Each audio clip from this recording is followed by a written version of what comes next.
Dan kita sudah peka mendengarlah 10 daerah termiskin di Malaysia, 8 di Sabah. Kita sudah puas dengan cerita seperti itu. Sedangkan kita kaya. Tetapi kekayaan kita dicuri, kita ditipu. Tanpa Ruli, boleh saya mencela sedikit ya? Silakan. Selaku ahli Dewan Rakyat juga. Adakah Tanpa Ruli bersetuju bila saya menyatakan bahawa semua perkara ini seperti disengajakan dan seperti telah dirancang oleh Kerajaan Persekutuan untuk merampas hak kita? Sebagai contoh, yang berhormat ya, pada tahun 1965, Presiden Law Negeri Sabah telah difederaliskan tanpa persetujuan daripada rakyat Sabah. Ordinan mengenai excise, ordinan mengenai petroleum, ordinan mengenai cukai telah dipindah kuasakan kepada Kerajaan Persekutuan. Itu pada tahun 1965, apabila kita belum ada Dewan Undangan Negeri lagi. Dan seterusnya, mereka menggunakan Akta Darurat 1969 untuk bulldoze kuasa yang ada dalam perlembagaan kita. Buat ordinan tanpa persetujuan dan mengabaikan peruntukan 161E, 159A dalam perlembagaan persekutuan itu sendiri. Adakah yang berhormat bersetuju bahawa benda ini disengajakan dan kita sepertinya didiamkan supaya kita tidak menuntut hak perlembagaan yang kita ada? Terima kasih. Yang berhormat Tanpa Ruli, masa telah tamat. Okey, saya gulung. Apapun perancangan persekutuan, yang penting kita, Kerajaan Sabah, siapapun kerajaannya, mesti alert. Dan kita mesti sampaikan protes kita. Apabila ada pindaan mana-mana undang-undang, pindaan terhadap perlembagaan persekutuan yang tidak selaras dengan perlembagaan persekutuan dan Perjanjian Malaysia 63, kita mesti hantar protes.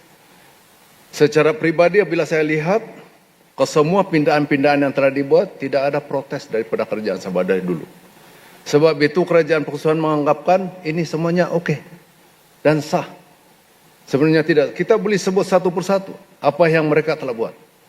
Dan baru-baru ini mantan Ketua Menteri Sabah mengatakan Perdana Menteri meminta requested for the penyerahan Labuan. Boleh diminta. Dan diminta begitu, diserahkan begitu saja. Dan bila diserahkan begitu saja, ahli-ahli Dewan ini pula telah mengiyakan melalui satu enactment penyerahan Labuan tanpa satu sen pun pampasan.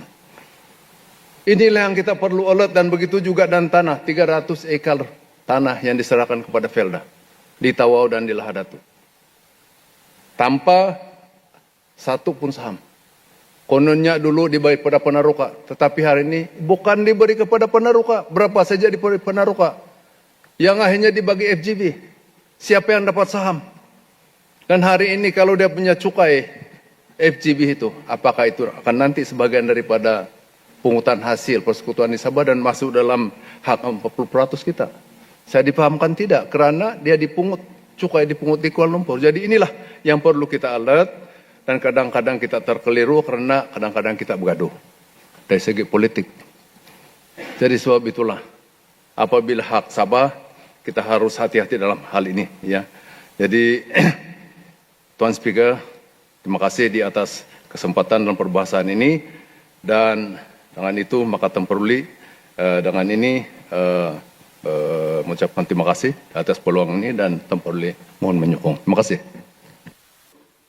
Saya minta YB Tunku untuk memberikan sedikit penjelasan berkenaan dengan pencelahan sewaktu YB Tanpa Ruli berucap sebentar tadi berkenaan dengan kenyataan rampasan yang disebutkan.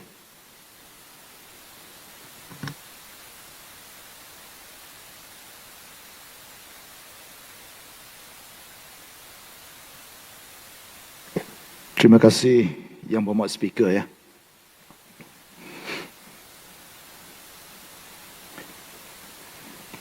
Di tangan saya adalah Warta Kerajaan Persekutuan bertarikh 20 Mei 1965. sebanyak 100 lebih ordinan negeri Sabah telah dipersekutukan, federalized. Ditulis di sini, in exercise of the powers conferred by Section 74 of Malaysian Act, the Yang di-Pertua Agong with the concurrence of the Yang di-Pertua Negara of Sabah hereby makes the following orders. Ini berkaitan dengan the present law yang kita warisi daripada British. Masalahnya adalah apabila ordinan-ordinan ini, antaranya yang saya sebut tadi, ordinan petroleum, ordinan cukai pendapatan, ordinan excise, ini adalah sumber keuangan kita semua.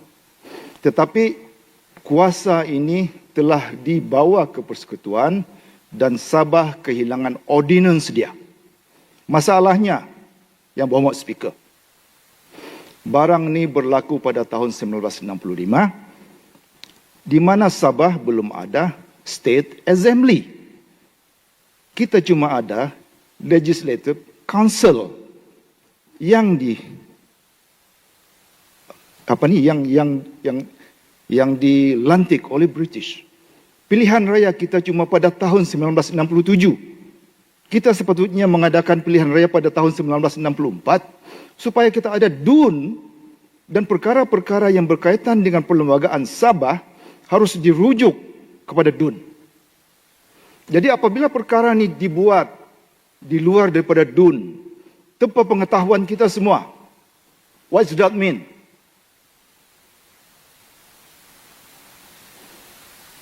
Apa artinya ini? Kita tidak tahu.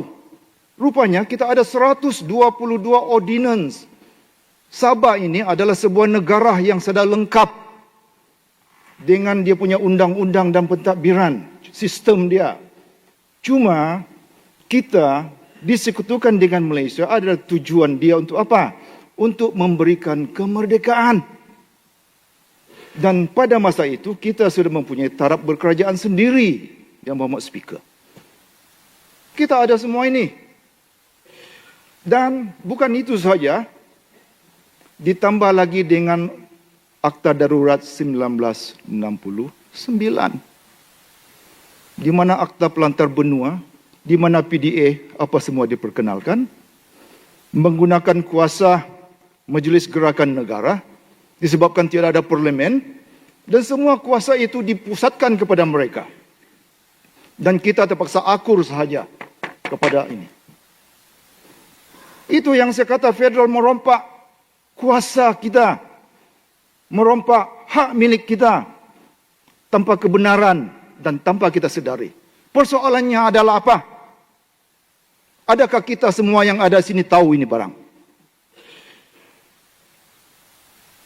Dan bila kita tahu ini barang, apa tindakan yang harus kita buat?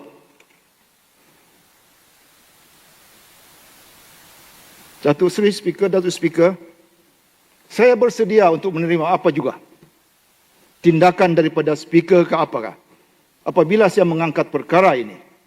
Sebab ini adalah hak Sabah. Ini adalah hak anak cucu saya di masa akan datang.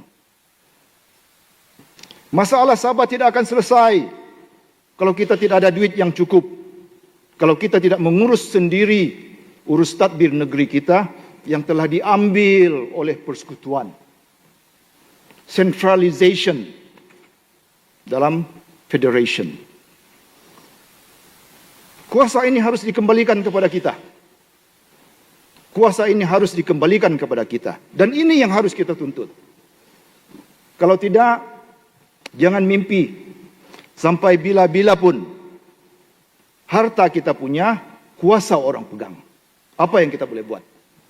Betul kita punya. Tapi kuasa dia boleh pegang. Okey, hari ini aku bagi kau ini. Besok aku bagi kau ini. Besok aku. Cakaplah apapun. Berdemolah apapun. Berunding apapun. Tapi kalau kuasa tidak ada di tangan kita, sampai bila-bila perkara ini tidak boleh diselesaikan. Terima kasih. Baik, Yang Berhormat Tunku.